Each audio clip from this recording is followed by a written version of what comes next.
Mutual ফান্ডের ক্ষেত্রে এসটিপিটা কি এবং কিভাবে এটা কাজ করে? এটাকে আমরা স্ট্রিপ বলি, STRIP, বেসিক্যালি স্যালারিড সেক্টর এবং যারা ধরুন হাই এন্ড ইনকাম গ্রুপ যারা আছেন আর কি, তাদের ক্ষেত্রে এটা খুব একটা অসুবিধাজনক হয় না। কিন্তু যাদের রোজগারটা অনিয়মিত,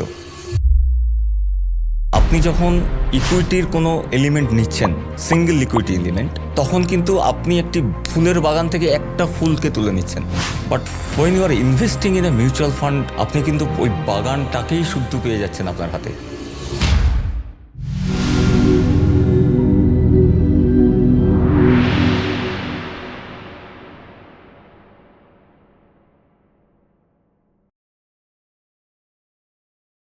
আপনি এটা বোঝান যে এসআইপি তো একটা ভয়ঙ্কর পিয়ার হয়ে গেছে চারিদিকে, সবাই জানে এসআইপি। মিউচুয়াল ফান্ডের ক্ষেত্রে এসটিপিটা কি এবং কিভাবে এটা কাজ করে? স্ট্রিপ হচ্ছে, এটাকে আমরা স্ট্রিপ বলি, STRIP, systematic transfer investment plan. Systematic transfer investment প্ল্যানটা কি? ওই যে আমি একটু আগে বলছিলাম আপনাকে যে কিছু মানুষ আছেন যারা এসআইপির মাধ্যমে প্রতি মাসে তার ব্যাঙ্ক অ্যাকাউন্ট থেকে, বেসিক্যালি স্যালারিড সেক্টর এবং যারা ধরুন হাই এন্ড ইনকাম গ্রুপ যারা আছেন আর কি, তাদের ক্ষেত্রে এটা খুব একটা অসুবিধাজনক হয় না। কিন্তু যাদের রোজগারটা অনিয়মিত, এই মাসে ধরুন একটা নির্দিষ্ট পরিমাণে রোজগার করলেন, কিন্তু পরের মাসে কত করবেন সেটা তিনি নিজেও জানেন না, তার বেশিও হতে পারে, কম হতে পারে। সেক্ষেত্রে তারা কি করেন, যে এসআইপি মোডে আসতে চান না বেসিক্যালি, কারণ তার অন্যান্য ইনভেস্টমেন্ট মানে অন্যান্য কিছু অব্লিগেশনস তো থাকে, ফাইন্যান্সিয়াল অব্লিগেশনস। তার হেলথ ইন্স্যুরেন্সের প্রিমিয়াম থাকতে পারে, তার লাইফ ইন্স্যুরেন্সের প্রিমিয়াম থাকতে পারে, সেগুলো তাকে তো আগে তার জোগাড়টা তাকে করতেই হয়। তার জন্য তারা বলেন, হঠাৎ কিছু টাকা পেলেন বা তার যে ব্যবসার মরশুম, যেটা যে মরশুমে তার সবচেয়ে বেশি ব্যবসাটা হয়, সেটা হওয়ার পরে তার থেকে যাওয়া কিছু টাকা হাতে, সেই টাকাগুলো নিয়ে তারা আমার কাছে আসেন এবং সেই টাকাগুলোকে আমরা সেইভাবে আমরা গুছিয়ে এমনভাবে তাকে সেই মিউচুয়াল ফান্ডের এসআইপির টেস্টটাই দেওয়ার চেষ্টা করি, যে টেস্ট উনি এসআইপি করলে পেতেন। কিন্তু উনি কিন্তু এসআইপি করলেন না, উনি কিন্তু আমাকে দিলেন অ্যাট এ টাইম একটা টাকা, যেই টাকাটাকে আপনি মিউচুয়াল ফান্ডে লাগান। ওই টাকাটা ফার্স্টে আপনি ডেট ফান্ডে ওটাকে আমি পার্ক করলাম, করে তার রিস্ক ক্যাপিটাইট অনুযায়ী তিনি কতদিনের মধ্যে সেই টাকাটাকে, ধরুন মার্কেট খুব ভোলাটাইল এই মুহূর্তে, আপনি দেখতেই পাচ্ছেন জিওপলিটিক্যাল কারণে মার্কেটের আজ 500 পয়েন্ট ওপরে উঠছে, তো পরের দিন 900 পয়েন্ট নিচে নেমে যাচ্ছে। তো এই সময় যদি একটা মানুষকে আমি, যার রিস্ক ক্যাপিটাইট কম, যার রিস্ক ক্যাপিটাইট বেশি, আমি সেটা নিয়ে আলোচনা করছি না, কিন্তু যিনি খুব ঝুঁকি নিতে প্রস্তুত নন, তাকে যদি আমি পুরো টাকাটা নিয়ে গিয়ে ওখানে লাগিয়ে দিই, তার পক্ষে সেটা হজম করাটা একটু কষ্টকর হলেও হতে পারে। সেক্ষেত্রে কিন্তু আমরা এই ইনস্ট্রুমেন্টটাকে ইউজ করি, সিস্টেমেটিক ট্রান্সফার ইনভেস্টমেন্ট প্ল্যান। এবং সেক্ষেত্রে আমরা দেখতে পাই, to mitigate the risk of that very person's portfolio, আমরা কিন্তু এই কাজটা করি। তার পোর্টফোলিওর রিস্কটাকে একদম যতটা কমিয়ে আনা যায়, এর মাধ্যমে কিন্তু সেটা করা সম্ভব। তা এইটা তাহলে আর একটা ডিফারেন্ট ওয়ে হলো, মানে আমি হয়তো প্রতিদিন বা প্রতি সপ্তাহে টাকাটা রাখছি। প্রতি সপ্তাহে টাকাটা রাখছেন না, প্রতি সপ্তাহে টাকাটা আপনার ওই Debt- পার্কিং debt to মানি থেকে, equity যাচ্ছে। হ্যাঁ, Debt to পার্কিং equity মানি যাচ্ছে। থেকে ও ওখান থেকে আপনি ওখানে ইনফিউজ আচ্ছা, করছেন এইটা টাকাটাকে। এইটা একটা কথা বলুন যে আপনারা মানে মানে এরকমও তো নিশ্চয়ই কাস্টমার আসে যে যারা মিউচুয়াল ফান্ড নিজেরা সিলেক্ট করে দেন, নাকি বেশিরভাগ ক্ষেত্রে আপনারা নিজেরাই সিলেক্ট করেন? যারা আমার কাছে আসেন, তারা কখনো কখনো আমাকে বলেন যে কৌশিকবাবু, আমি ওই ফান্ডটা দেখছিলাম ভালো রিটার্ন দিচ্ছে, দেখুন যদি ওটা কিছু করা যায়। আমরা, দেখুন, আপনার নিশ্চয়ই একটা পছন্দ থাকতেই পারে, সেটা নিয়ে আপত্তি থাকার কথা নয়, কিন্তু একটা জিনিস মাথায় রাখতে হবে, মিউচুয়াল ফান্ডের কোনো ফান্ডের পাস্ট রিটার্ন ফিউচার। কিন্তু ফিউচার রিটার্নের গ্যারান্টি দেয় না। আপনি বললেন তাহলে আমরা ফান্ড বাঁচবো কী করে?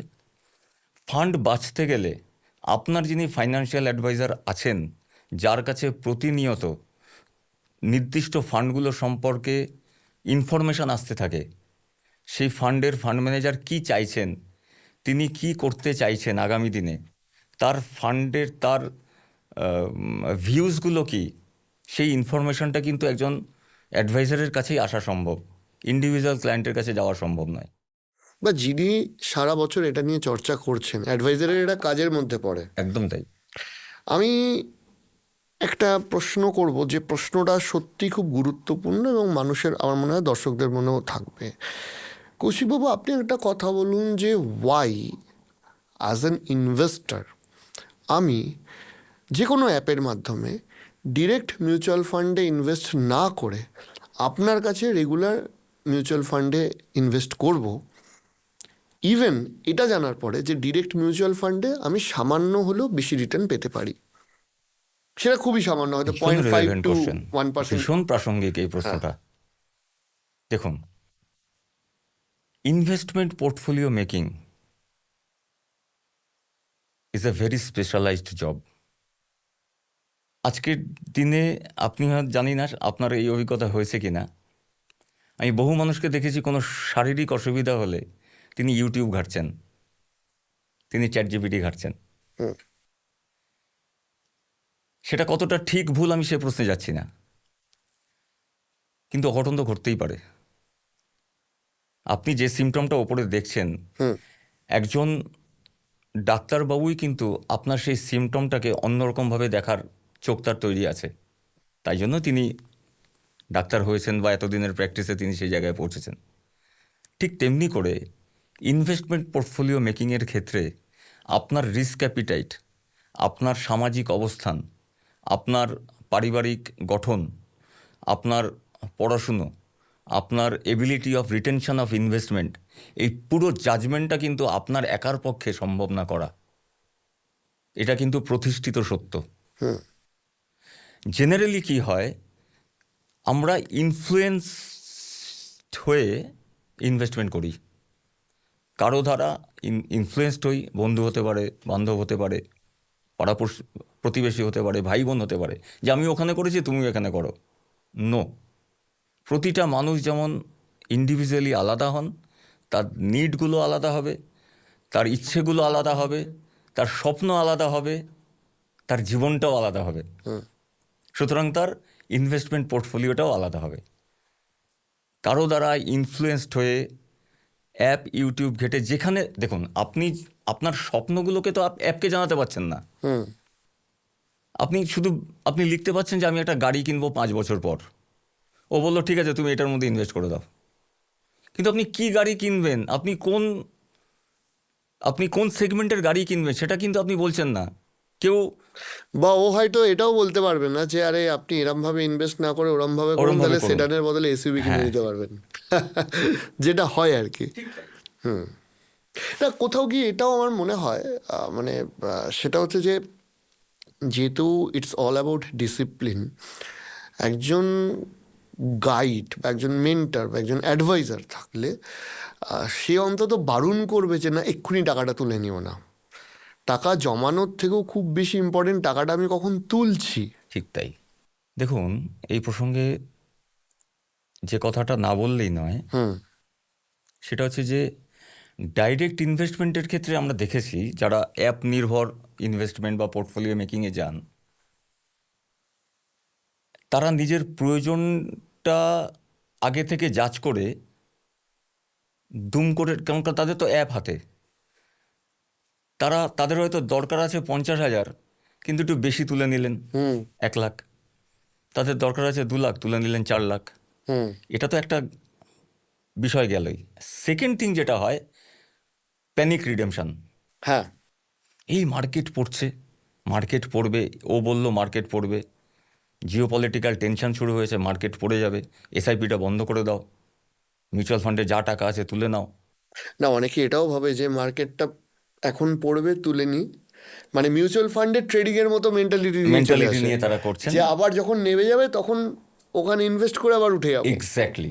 কিন্তু এটা আমরা সকলকেই বলি, বিশেষ করে আমার ক্লায়েন্টদের আমি অন্তত এভাবে একটা লার্নিং দেওয়ার চেষ্টা করি যে দেখুন, মার্কেটের ওঠা পড়াটা দেখার দায়িত্ব আপনার নয়।